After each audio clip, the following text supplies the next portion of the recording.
So next class शुरू कर लेते हैं अपनी, ठीक है। टाइम ज्यादा बचा नहीं क्लास का, बट स्टिल देखो। तो हमने टॉपिक कौन सा शुरू कर रखा अपना, एल्केन्स वाला। और एल्केन्स वाला टॉपिक को लगभग लगभग कंप्लीट अब हो जाएगा टॉपिक। कैसे? एल्केन्स की प्रिपरेशन के जो 3 तरीके थे हम सारे के सारे कंप्लीट कर चुके हैं।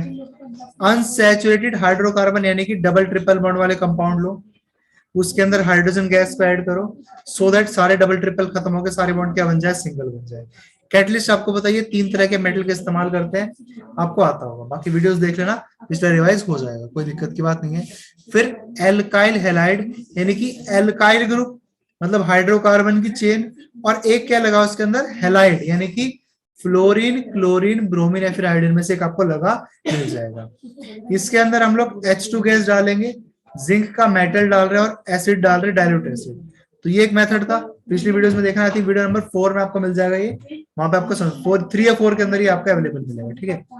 फिर आगे चलते हैं। इसके अंदर वुड्स रिएक्शन काफी इंपॉर्टेंट, इसके अंदर हम लोग सोडियम मेटल इस्तेमाल कर रहे थे, और जो भी इंपॉर्टेंट बात आपको पहले मिल जाएंगी, तो आज मैं फिर से इतना रिवाइज नहीं करा रहा, बस आपको टॉपिक्स बता रहा हूँ। फिर कार्बोक्सिलिक एसिड से हाइड्रोकार्बन बनाने के 2 तरीके आए थे, दोनों ही इंपॉर्टेंट थे, और कार्बन इसमें कम ज्यादा हो जाते हैं, तो ये टॉपिक देखने काफी इंपॉर्टेंट है। और आज ही मैंने अपलोड करी है कॉलवे वाली वीडियो, तो कॉलवे वाली तो आज देख लेना, ठीक है। चलो, आज में फिजिकल प्रॉपर्टी हमें मतलब पढ़नी पड़ सकती है।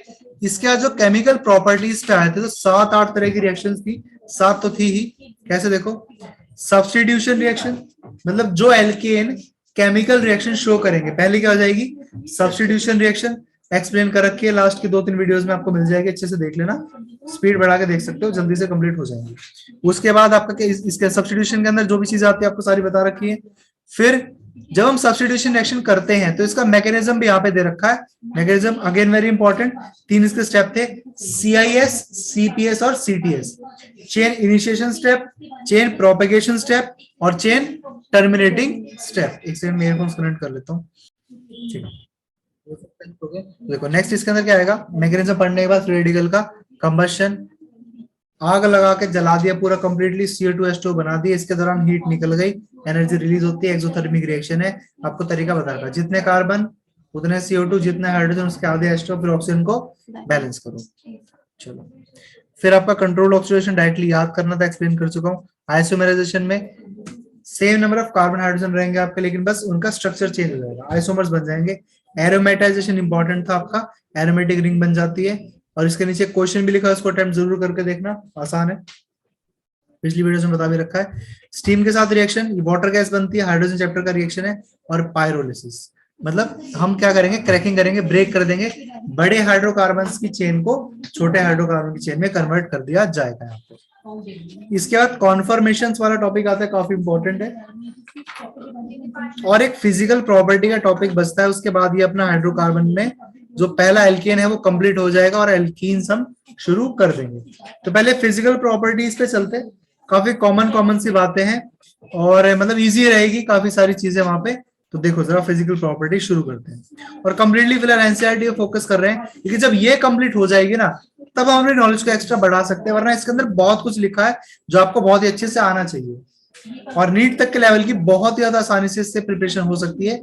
मतलब नीट में भी 99% चांस है कि क्वेश्चंस सारे यहीं से बनेंगे आपके, ठीक है। फिजिकल प्रॉपर्टी कहाँ रहेगी, देखो यहाँ पे, एक सेकंड लगता है हम थोड़ा आगे आ गए, प्रिपरेशन के बाद है, ये रही। चलो, फिजिकल प्रॉपर्टीज में आपको कुछ बातें मैं ऑलरेडी बता दूं, सुनो। देखो, जो हम कहते हैं कि भाई कोई चीज सॉलिड है, रूम टेम्परेचर पे अगर कोई चीज सॉलिड मिल रही है, इसका मतलब क्या है, उसके पार्टिकल्स के बीच में जो इंटरेक्शन फोर्सेस होती है, काफी क्या होती है, स्ट्रांग होंगी, काफी मजबूत फोर्सेस होंगी। अगर फोर्सेस 2 पार्टिकल्स के बीच में काफी वीक है, तो वो क्या बन जाएंगे, गैसेस। काफी ज्यादा वीक फोर्सेस है, मतलब अट्रैक्ट हो ही नहीं पा रहे खुले खुले। और अगर मॉडरेट टाइप की अट्रैक्टिव फोर्सेस हैं, तो किस फॉर्म में रहने वाले हैं, लिक्विड। तो भाई गोल्ड की अगर मैं बात करूं, गोल्ड, तो गोल्ड जो है रूम टेम्परेचर पे सॉलिड क्यों होता है, भाई उसके अंदर मेटेलिक बॉन्डिंग है, गोल्ड के सारे आइटम्स मेटेलिक बॉन्डिंग से जुड़े हुए हैं, क्वाइट सिंपल। ऐसे आपकी आइस है, आइस तो है तो वाटर की फॉर्म, पर वहां पे H2O के मॉलिक्यूल हाइड्रोजन बॉन्डिंग की मदद से काफी स्ट्रांगली अगर जुड़े हुए हैं, नेटवर्क स्ट्रक्चर बना रहे हैं, तो वो क्या हो जाएगी, सॉलिड स्टेट में। लेकिन अगर वो रूम टेम्परेचर पे है, तो फिर उनको थर्मल एनर्जी मिल जाएगी, और वहां पे आपकी सिर्फ हाइड्रोजन बॉन्डिंग होगी, वो इतनी मजबूत नहीं होगी कि वो लिक्विड सॉरी सॉलिड स्टेट में कन्वर्ट हो पाए। मतलब वाटर ऐसी चीज है, एग्जांपल देख लो, ज्यादा हाई टेम्परेचर करेंगे तो गैस, रूम टेम्परेचर पे क्या रहेगा, लिक्विड, और वहां पे क्या होगा आपकी हाइड्रोजन बॉन्डिंग, और सॉलिड स्टेट में क्या बन जाएगा लो टेम्परेचर पे सॉलिड, ऑब्वियसली आइस, सॉलिड वाली फॉर्म। तो इस तरह करके मेन मुद्दा ये होता है फिजिकल प्रॉपर्टी पढ़ते हुए ना, पार्टिकल्स के बीच में इंटरएक्टिव फोर्स कौन सी लग रही है। पूरी 12th के अंदर जहां भी फिजिकल प्रॉपर्टी पढ़ेंगे शुरुआत यहीं से करेंगे। अब इन फिजिकल प्रॉपर्टीज में आपको मैं बहुत ही जर्नल सी बात बताऊं तो वो क्या है, देखो वैसे तो ना अगर हमने चैप्टर नंबर 5 पढ़ा होता टर्म 1 में तो मैं वहां से हेल्प मिल जाती, 11th क्लास से चैप्टर 5 की बात कर रहा हूँ, लेकिन पढ़ा तो है नहीं, तो हल्की सी उसकी बेसिक इंफॉर्मेशन आपको दे देता हूँ, ध्यान से देखना। ठीक है, देखो रेड कलर ले लेते हैं, रेडी बैटरी। देखो देखो क्या होता है बेसिकली, अगर मेटल्स हैं तो कौन सी बॉन्डिंग होगी उनके बीच में, मेटेलिक बॉन्डिंग। वाटर है तो कौन सी बॉन्डिंग होगी, हाइड्रोजन बॉन्डिंग होगी, है ना। इस तरह करके बहुत सारी फोर्सेस होती है। अब ध्यान देना कि अगर कुछ ऐसे मॉलिक्यूल्स हैं जो पोलर मॉलिक्यूल हैं, जैसे कि H2 आपका एग्जांपल किसका है, पोलर मॉलिक्यूल। कैसे, ऑक्सीजन है और यहाँ पे क्या लगे हुए हैं, हाइड्रोजन। तो हाइड्रोजन जो है ना वो इलेक्ट्रो पॉजिटिव होते हैं इन कंपैरिजन टू ऑक्सीजन, तो oxygen being second most electronegative partial negative हो जाएगा, और हाइड्रोजन क्या हो जाएगा आपके पार्शियल पॉजिटिव। तो ये मॉलिक्यूल के अंदर कहीं ना कहीं एक नेगेटिव पोलैरिटी क्रिएट होगी और एक पॉजिटिव पोलैरिटी, तो this is a polar molecule. तो पोलर मॉलिक्यूल के बीच में क्या लगती है हमारी, डाइपोल डाइपोल इंटरएक्शन। डाइपोल का मतलब क्या है कि एक ऐसा मॉलिक्यूल जिसके अंदर एक पॉजिटिव पोल है और एक नेगेटिव पोल है, तो वो डाइपोल है। तो डाइपोल के अंदर क्या होगी, डाइपोल डाइपोल इंटरेक्शन कैसे होगी, देखो एक पॉजिटिव पोल फिर एक नेगेटिव पोल, एक मॉलिक्यूल बन गया, फिर पॉजिटिव पोल फिर एक नेगेटिव पोल मॉलिक्यूल, और इन दोनों के बीच में क्या हो जाएगी, इंटरेक्शन। मतलब क्या लगेगी, फोर्स ऑफ अट्रैक्शन के बीच में लगेगी। ठीक है, कलर दिख नहीं रहा होगा, फोर्स ऑफ अट्रैक्शन के बीच में लग जाएगी। हमारी बात समझ में। तो इस तरह करके ना बहुत सारी इंटरेक्शंस होती है। ठीक है, लेकिन देखो आपको याद होगा जैसे कि एक डायलॉग होता है, हारे का सहारा राधे श्याम हमारा, जस्ट लाइक दैट, कि गरीबों का सहारा खाली परमात्मा होता है। वैसे ही कुछ लोग गरीब होते हैं, ना वो मेटल्स हैं, ना उनके अंदर हाइड्रोजन बॉन्डिंग हो रही है, ना उनके अंदर डाइपोल डाइपोल इंटरेक्शन है, ना उनके अंदर डाइपोल इंड्यूस डाइपोल इंटरेक्शन है। मतलब बहुत सारी फोर्सेस जो होती हैं वो उनके अंदर है ही नहीं। उनके अंदर, जिनके अंदर कुछ नहीं है ना, जैसे गरीबों का सहारा, जिनका कोई सहारा नहीं, उनका सहारा कौन है, ऊपर वाला। तो वैसे जिनके अंदर कोई नहीं है ना, उनके अंदर होती है van der Waals forces. Van der Waals एक साइंटिस्ट का नाम था, उसने कहा मॉलिक्यूल ऐसे हैं कि भाई मॉलिक्यूल के अंदर अगर कोई फोर्स नहीं लग रही ना तो वैंडर वॉल तो लगी जाएगी। क्यों, क्योंकि उनके अंदर होता है वेट, और वैंडर वाल फोर्सेस वेट पे डिपेंड करती हैं और काफी हद तक सरफेस एरिया पे भी डिपेंड करती है। ठीक है, तो इसी के हिसाब से हम लोग थोड़ा ध्यान देंगे। भाई ये हम जो कंपाउंड पढ़ रहे हैं हाइड्रोकार्बन के अंदर एल्केन, अगर एल्केन्स हैं तो इनके अंदर हाइड्रोजन बॉन्डिंग नहीं होगी, मेटलिक बॉन्डिंग नहीं होगी, कोवलेंट नेटवर्क स्ट्रक्चर इनके अंदर नहीं बनेगा, डायपोल वगैरह इनके अंदर नहीं होंगे, डायपोल इंड्यूस डायपोल नहीं होंगे, कुछ भी नहीं होगा। लेकिन फिर भी इनके अंदर जो है सॉलिड स्टेट भी मिलती है, लिक्विड स्टेट भी मिलती है, और देखो आपने देखा पेट्रोल किस फॉर्म में होता है, लिक्विड फॉर्म में। उसके अंदर क्या होता है आपके हाइड्रोकार्बन्स, एल्केन्स होते हैं बहुत सारे। तो वो क्यों लिक्विड फॉर्म में मिल पा रहा है, बिकॉज कहीं ना कहीं एल्केन के मॉलिक्यूल्स के बीच में इंटरेक्शन तो है। हालांकि हमने देखा यहाँ पे पेट्रोल मैंने मान लो बिखेर दिया, एक स्पून पेट्रोल बिखेर दिया, अब ना भी क्या हो जाएगा थोड़ी देर बाद, ठीक है, उसके वेपर्स बन जाएंगे बहुत जल्दी से। ठीक है भाई, क्यों होता है ऐसा, ठीक है सुशी, क्यों होगा ऐसा, देखो ध्यान से देखते हैं इसके अंदर आगे। देखो एल्केन जो है नॉन पोलर मॉलिक्यूल्स हैं, और इनके अंदर क्या होता है, कोवलेंट नेचर होता है इन सभी बॉन्ड्स का, तो मतलब पोलैरिटी इनके अंदर नहीं होगी, और इलेक्ट्रोनेगेटिविटी का डिफरेंस भी बहुत ही कम है। मतलब ये बड़े गरीब किस्म के मॉलिक्यूल है, इंटरेक्टिव फोर्स है ही नहीं, लेकिन फिर भी जैसे किसी का कोई नहीं होता उसका भगवान होता है, वैसे ही they possess weak van der Waals force. तो वीक वैंडरवाल फोर्स इसके अंदर होंगी, और इसी वजह से क्या होगा, ऐसे हाइड्रोकार्बन्स जो 1 से लेके 4 कार्बन तक के वो गैसेस मिलेंगे। जैसे कि गैस सिलेंडर जो घरों में होता है, सीएनजी होती है, मीथेन उसके अंदर होगा, मीथेन इथेन ब्यूटेन प्रोपेन, ये सारे क्या हो जाएंगे आपके गैस, 4 कार्बन तक, फिर 5 से 17 क्या होंगे लिक्विड।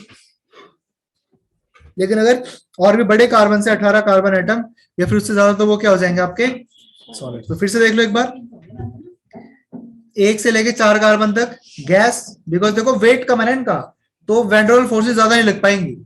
वैंडरवाल फोर्स किस पे डिपेंड करती है?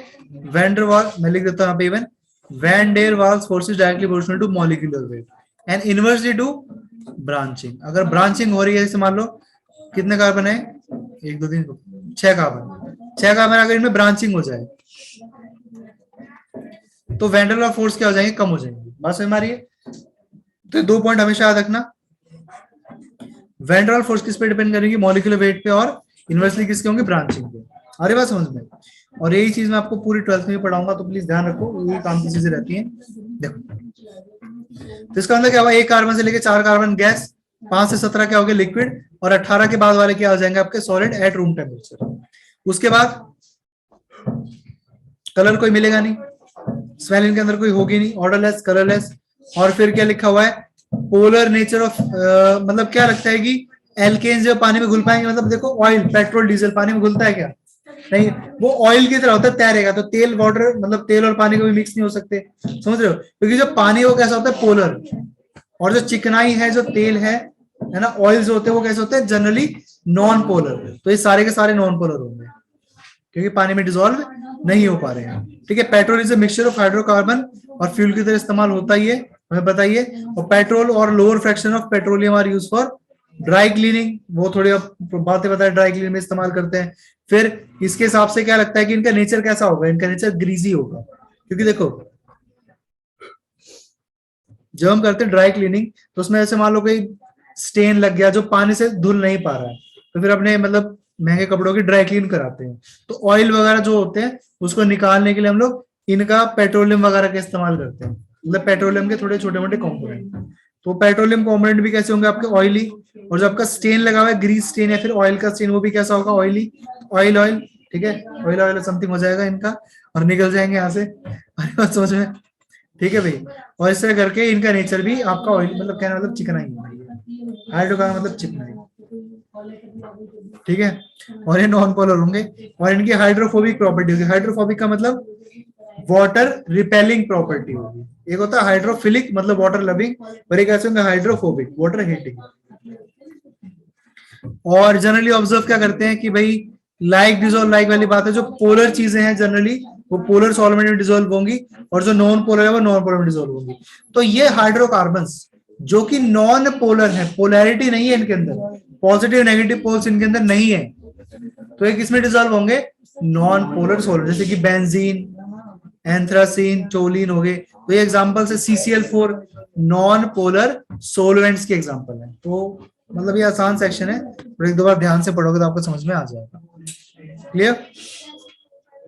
इसके बाद अब देखो यहाँ पे ना एक लाइन डाल सकते हो अपनी किताब के अंदर, यहाँ पे फिजिकल प्रॉपर्टी एक मतलब आपकी जो है जनरल फिजिकल प्रॉपर्टी कंप्लीट हुई है। इसके बाद यहाँ पे आपको ना बॉइलिंग पॉइंट और मेल्टिंग पॉइंट के बारे में दिया हुआ है। देखो बॉइलिंग पॉइंट का मैं आपको लॉजिक बताऊं, कोई भी लिक्विड बॉयल जब होता है ना, तो वो डिपेंड करता है वेपर प्रेशर के ऊपर। ठीक है, अभी दीपांशु जी बात मत करो प्रियांशु के साथ, और प्रियांशु जी आप दीपांशु के साथ बात मत करो। देखो, हाँ कोई बात नहीं। देखो तो एक सेकंड रुकना, यहाँ पे बात कर रहे थे चलो बॉइलिंग पॉइंट की। देखो आपको ज्यादा बॉइलिंग पॉइंट किस पे डिपेंड करेगा? ठीक है, जोशी जी ध्यान से देखना, जो बॉइलिंग पॉइंट है आपका वो डिपेंड करता है कितने वेपर्स बन रहे हैं। मीटिंग का टाइम कम रह गया है, तो बेशक ये प्रॉपर्टी हम आज नहीं पढ़ पाएंगे, लेकिन बॉइलिंग क्या होता है आपको मैं जरा एक्सप्लेन कर दूं, और काफी इंटरेस्टिंग फिनोमेना है। सबसे पहले देखना मैं ड्राइंग क्या बना रहा हूँ। ठीक है,